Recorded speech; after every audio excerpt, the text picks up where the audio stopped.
আহ্বায়ক July revolutionary alliance বৃহত্তর Mirpur zone, জনাব নাকিবুর রহমান, সাবেক সেক্রেটারি আপ বাংলাদেশ, ঢাকা মহানগর উত্তর, ডক্টর আব্দুল্লাহ আর রহমান, ডক্টর জাহিদ রেজানুর, ডাক্তার আরিফা বিনতে মাসুদ, বিশিষ্ট উদ্যোক্তা, জনাব ফরিদ মিয়া, টিভি জার্নালিস্ট, দিলশাদ উর্মি, প্রভাষক,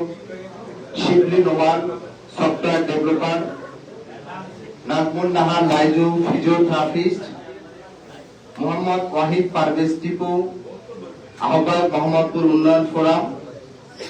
জুয়েল উদ্দিন খান, সাধারণ সম্পাদক গণ অধিকার পরিষদ তুরাগ থানা, সৈয়দ আহমদ শরীফ, সদস্য সচিব যুব অধিকার পরিষদ তুরাগ থানা, আব্দুল্লাহ আজ সাকিব, চাকুরিজীবী, মোহাম্মদ ফাহিম, ব্যবসায়ী, মিজানুর রহমান রাজু, ব্যবসায়ী, জসিম উদ্দিন, বাড্ডা ফার্নিচার অ্যাসোসিয়েশনের সাধারণ সম্পাদক, নূর মোহাম্মদ খান, আহ্বায়ক বসুমবিরোধী ছাত্র আন্দোলন তুরাগ থানা, আলী হাসান অন্তর, চাকুরিজীবী, আব্দুর রহমান নাবিল, আহ্বায়ক বসুমবিরোধী ছাত্র আন্দোলন উত্তরখান থানা, ফজলে রাব্বি, সেক্রেটারি বসুমবিরোধী ছাত্র আন্দোলন উত্তরখান থানা, মোহাম্মদ জাকির হোসেন, ব্যবসায়ী, মাইন উদ্দিন, গ্রাফিক্স ডিজাইনার, তারেক মনোয়ার, উদ্যোক্তা,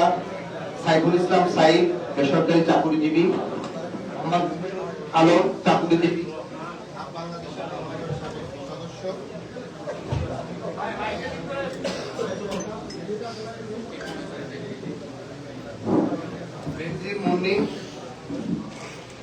কন্টেন্ট ক্রিয়েটর